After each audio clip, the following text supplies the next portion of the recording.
Hi, today I want to take you through the full functionality of EO Instruments KALYKE.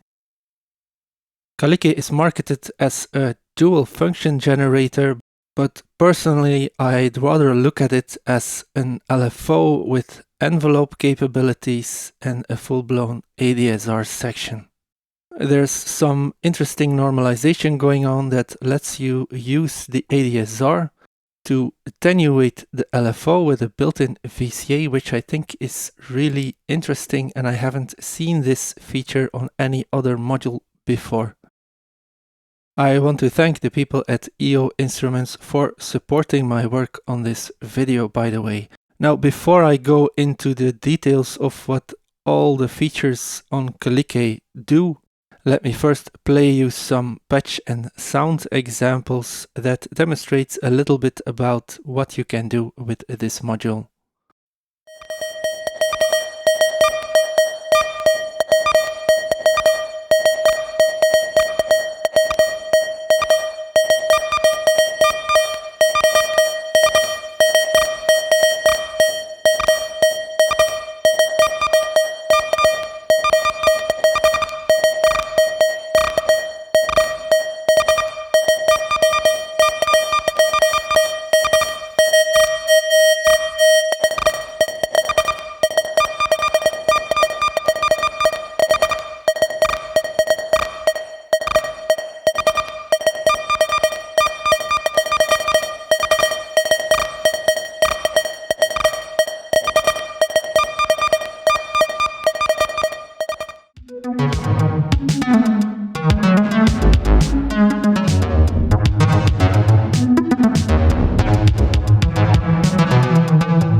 Now let's have a look at all the functions of KALYKE. Let me first patch up an LFO through a filter, and for the first part of this video I will be using the LFO section on KALYKE to modulate this filter. For this I'm using Generate 3 going through filter 8, and I will be using the dual pole low pass filter. The LFO section on KALYKE has two outputs. It has a positive output and a negative or inverted output. It depends on how you look at it. We'll be looking at the LFO on data. So here we are. The positive or normal LFO output on KALYKE is now modulating the filter. Currently this knob is to the right, and this means we're listening to a triangle wave. And let me first run through the different waveforms on KALYKE.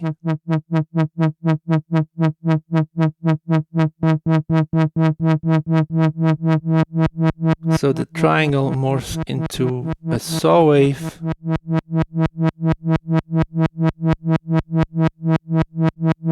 Further to the left, it morphs in a rather interesting way into a sine wave. And KALYKE is a digital module, by the way. Perhaps that's the reason that these waveforms morph into each other the way they do. And more to the left, we slowly morph into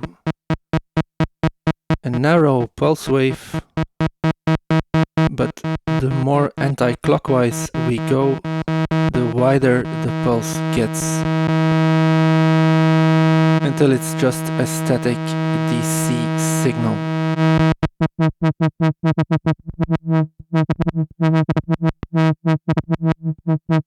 So you can see when I turn this knob rather quickly, we get all these interesting shapes. And of course, instead of turning this knob manually, you can do this with a CV signal using the input to the left of the knob. Let's connect a sine wave to this.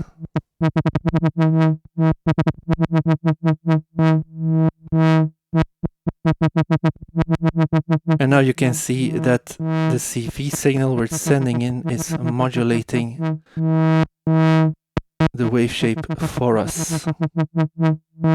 And as you saw in one of the sound or patch examples, you can use this to create pulse width modulated LFOs or even VCOs. But because the range at which we get these different widths of pulses is rather narrow, you really need to attenuate the LFO you're using to modulate this parameter by a lot.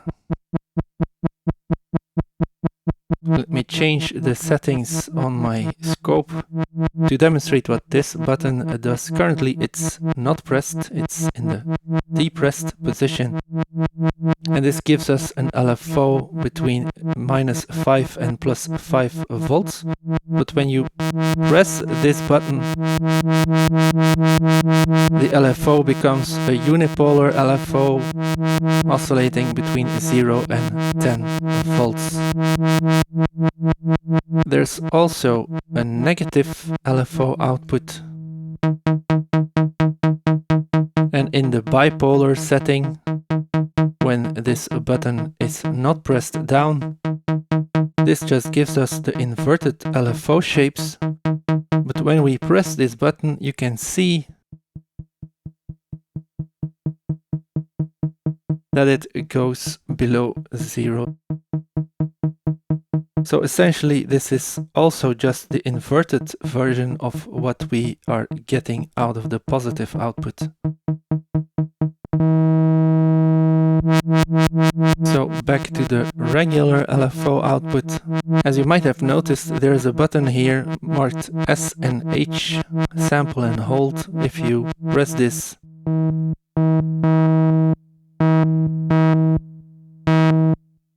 the wave we're getting out of KALYKE is a sample and hold wave.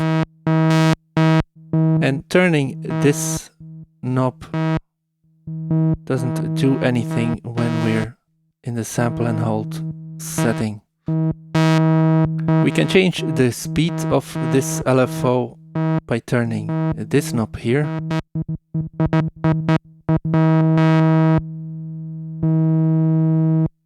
Let's go to the normal LFO again. Now the speed range of this LFO is rather extreme.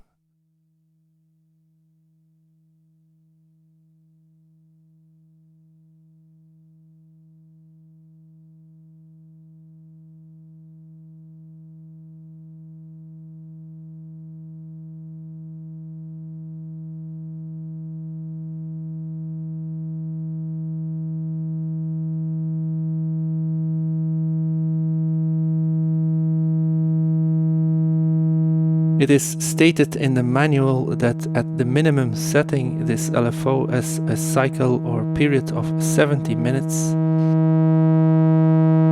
And I'm not going to sit here for 70 minutes and wait until this cycle is over.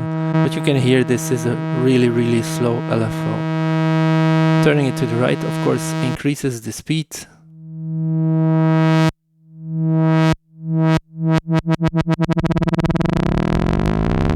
And it goes well into audio rates.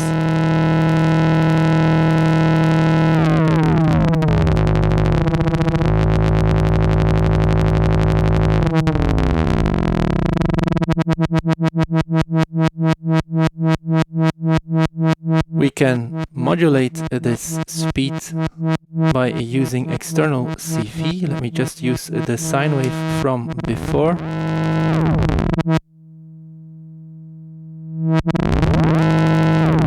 And this is just a -5 to +5 volt sine wave I'm sending in, so perhaps I should attenuate this first to make the range on this modulation a little less extreme.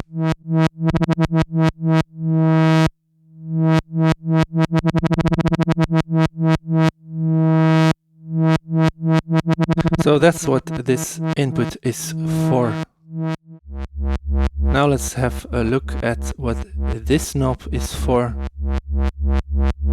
This knob lets us choose between regular LFO operation when it's turned completely clockwise, but when we turn it to the left, you can see that the LFO kind of just stops. For the operation of this knob to make any sense, you really need to send in a gate or trigger signal that's used to reset the LFO. And for this, let me just use an end of release output of boundary.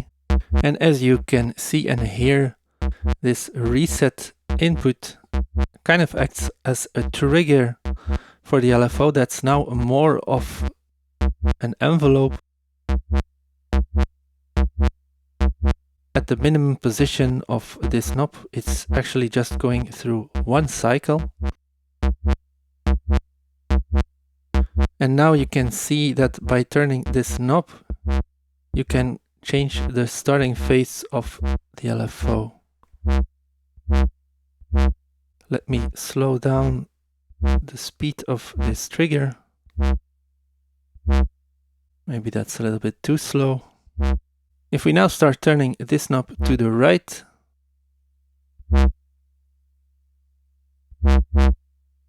you'll see that there's not one cycle, but at the moment we have 3 cycles. Let me try to find the 2 cycle setting. There it is. We can still change the phase of our LFO with this knob. You can of course just choose another wave as well.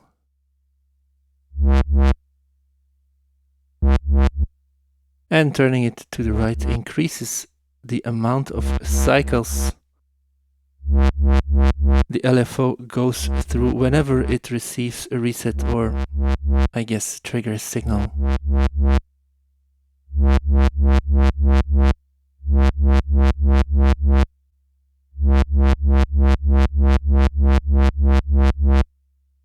And of course, when the knob is completely to the right, we're just in regular LFO territory, but then we can still reset our LFO with this input. And it just resets at whichever phase you end up choosing with this knob.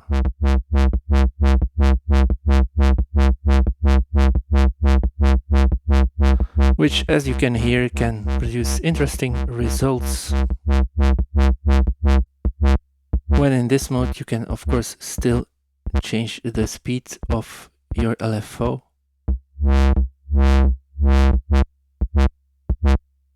Or modulate it with external CV. To make sense of what this little blue knob here does, let me first connect the positive output of the ADSR section to data, just so we can see what the ADSR is doing. It's not connected to anything right now apart from data, because this knob uses an internal normalization. But the trigger input for the ADSR section is this. Let's set the LFO to cycling or looping again. Let's make it a little bit quicker. And if we start turning this knob to the right, you'll start seeing that the amplitude of the LFO is being attenuated by the ADSR section. And as I told you in the intro, I don't think I've ever seen this feature on any other module. It's of course always possible to do this. And if you haven't tried this, I encourage you to route an LFO through a VCA and attenuate it with an envelope. Because that's exactly what's happening here. It's just under the hood.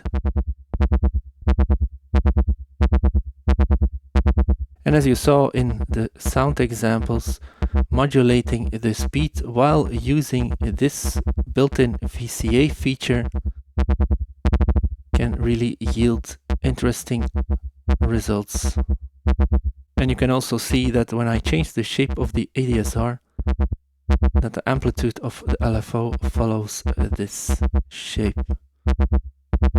Of course, this also works when we're offsetting the LFO to be a unipolar oscillation.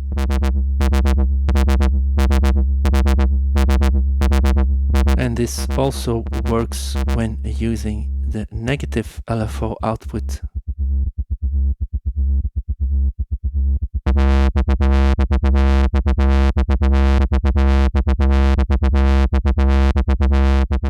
And when you press down the sample and hold button here, this gives you kind of a slewed sample and hold.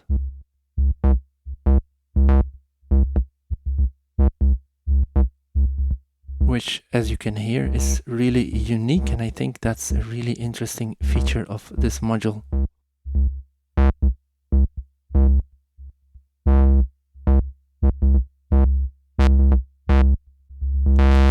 Now there's one more button here that influences the LFO. Let me go out of sample and hold. And you can see that pressing this small, what is it, turquoise or light blue button results in a reset of the LFO, but this also triggers the ADSR. So if you are using the built-in VCA, you can use this to manually trigger or gate really because pressing this button down acts as a gate for the ADSR.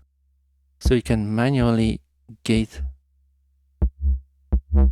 the filter modulation, or whatever you are using the LFO or the ADSR for.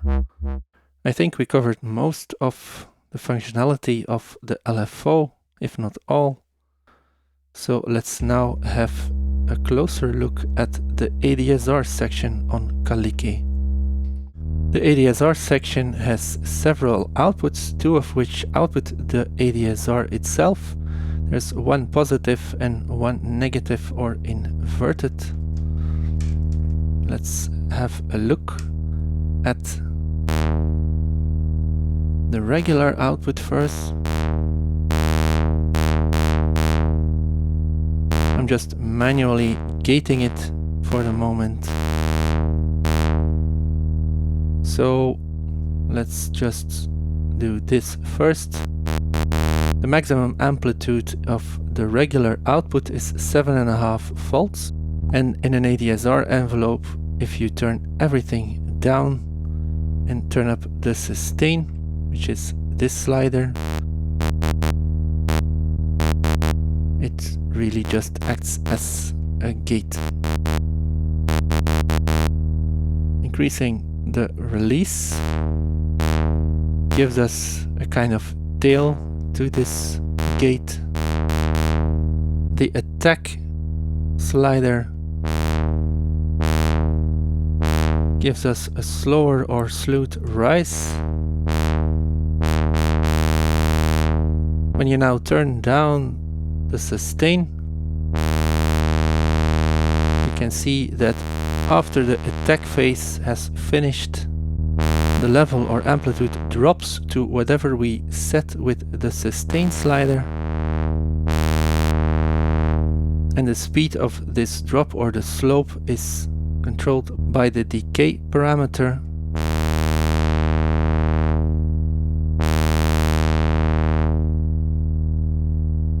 So with the attack turned down, this gives you that plucky sound. You can make this really short and turn down the sustain very much as well. In ADSR envelopes, usually when the gate is shorter than the time it takes for the ADSR to reach the end of the decay stage, the envelope jumps straight to the release stage. We can see this here as well. Now let's quickly listen to what the negative output does. So as you can see, this is rather an inverted output, because when the ADSR is not gated or triggered, the voltage that's present at this output is 7.5 volts, but as soon as you press this, you can see that we have the inverted envelope shape that's now actually ducking the filter.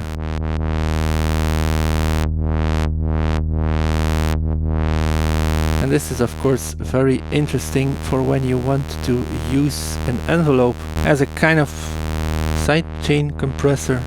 Let me see if I can demonstrate this using just a kick drum from the Soundforce SLD.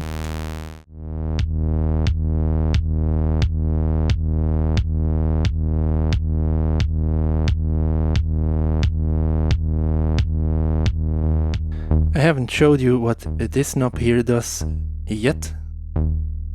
This knob changes the curve of the ADSR. At the left, this knob gives us an exponential curve. You can see that the attack is rather logarithmic. But when you turn this button to the right,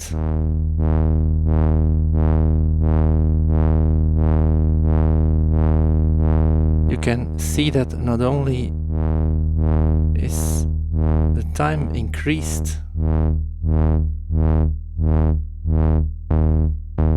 we're getting straighter curves.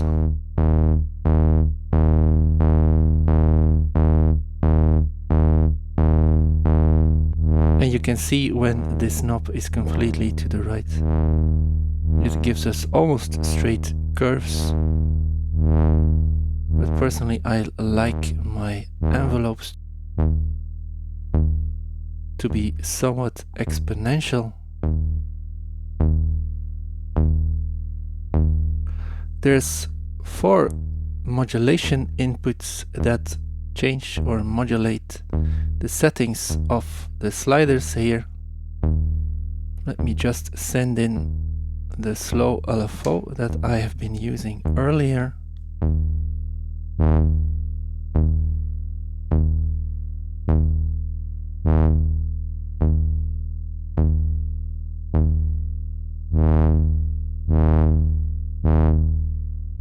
So this gives us an ADSR with a changing or modulated attack section. Let's modulate the decay parameter. Maybe I should turn it down first, so the modulation is more apparent.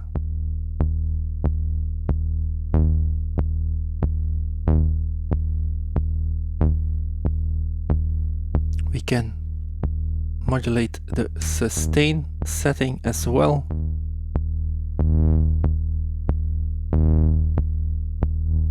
And this is just like me moving this slider while the envelope is going.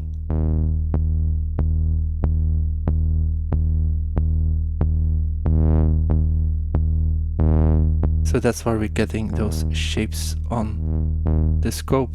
Watch what happens when I increase the speed of my LFO. You can almost superimpose the modulation onto your ADSR.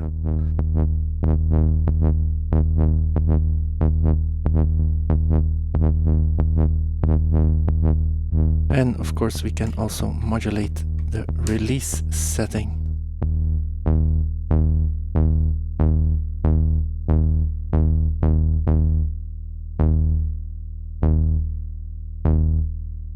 There's 2 more outputs next to the ADSR sliders. One is outputting a gate when the attack stage has finished. So this is a really short gate or trigger that happens when the attack has finished. And we have the same kind of thing, but for the decay stage. Let me use the manual gating to make this more apparent.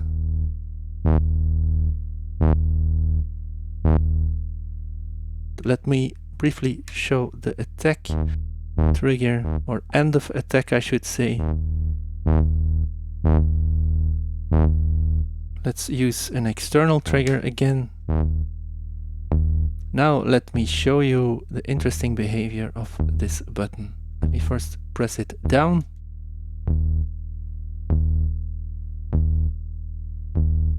And you might not notice a lot of change, but when I zoom in on data, you can see that there's actually a little ratchet right at the start of the envelope. What this button does is it engages the ratcheting function or behavior of the attack stage, and we can choose between, I think it's 14 different ratchet settings with the attack slider. Now I noticed that what really happens is it just chooses between different timings. And the more you slide it up, the slower these ratchets become.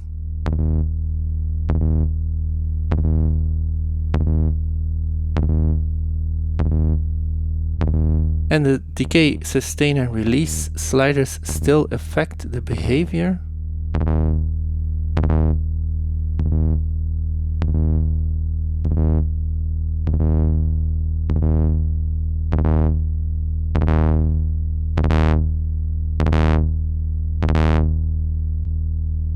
But you can see that sliding this slider up increases the amount of ratchets and also increases the distance between them.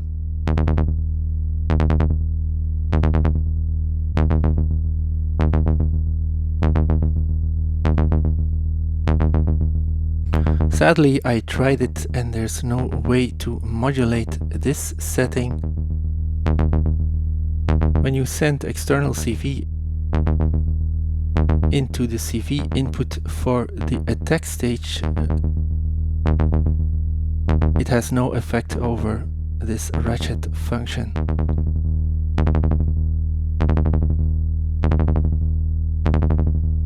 Now let's disengage this ratchet function. And I quickly want to show you how snappy this envelope can get, because I didn't show you this yet.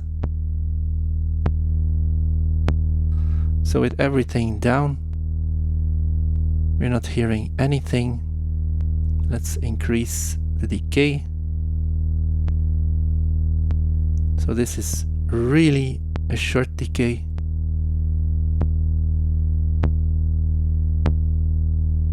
And especially in the exponential setting, this gets really plucky. Let me turn this knob to the right a little bit to make the slope a little more linear.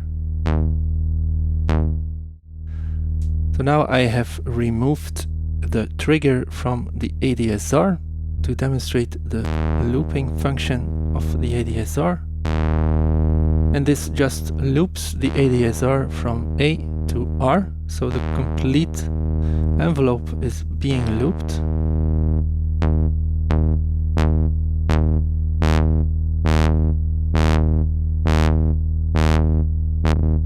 And you can still use the ratcheting feature. So currently nothing is triggering or gating this envelope. But by using the cycle setting and the ratcheting setting at this moment, we're still able to let it modulate our filter. And then of course we can use the end of attack or end of decay outputs as kind of a clock. Let me try that really quickly. So I'm just going to connect the end of attack trigger to the clock input of a sequencer, and let's use this sequencer to control the pitch of my VCO.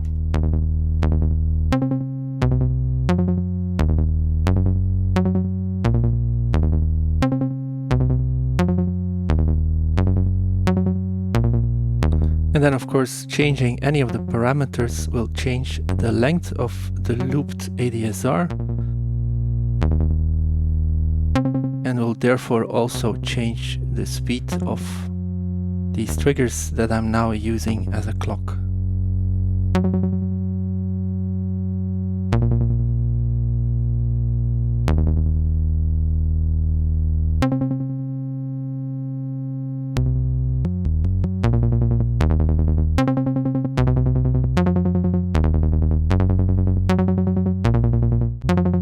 And of course we can still gate the ADSR manually.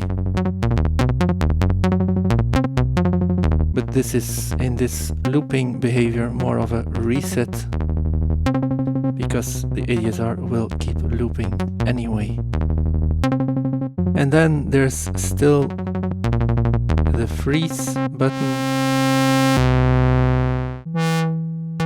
Right now the ADSR is cycling, the cycle or looping button is pressed down, ratcheting is off, and there is some modulation, just a sine wave going into the attack modulation input. And as you can see and hear, this behaves just as expected. We're just modulating the attack parameter. And the freeze knob on KALYKE just freezes the incoming modulation at its current setting. So you can see From the moment that I pressed it down, the length of the attack stays the same, but when I depress it again, you can see that it's being modulated again. So again, I pressed it down and there's no change to the attack parameter. And depressing it again, and we again have our modulation.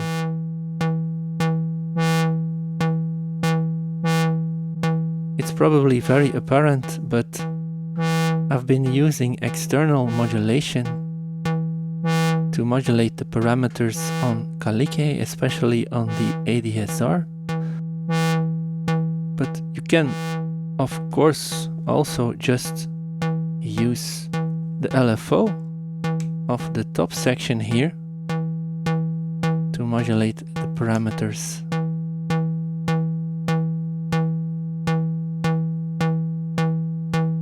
Let's try the attack, because that's just more clear.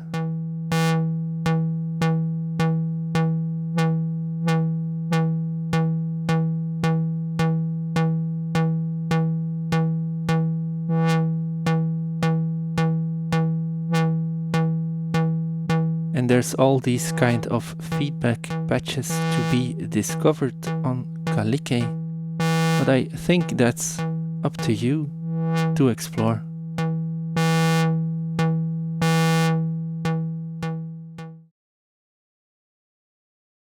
I think I covered most of what KALYKE is capable of.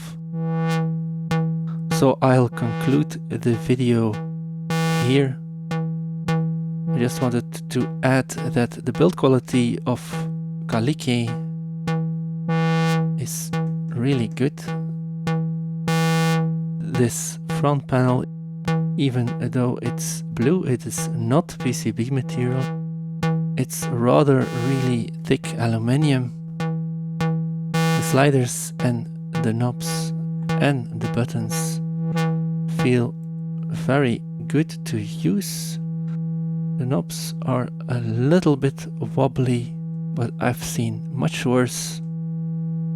And overall, the functionality of this dual function generator is really unique. I've said it before, I'm generally not a fan of ADSR envelopes, but that's of course just a personal preference.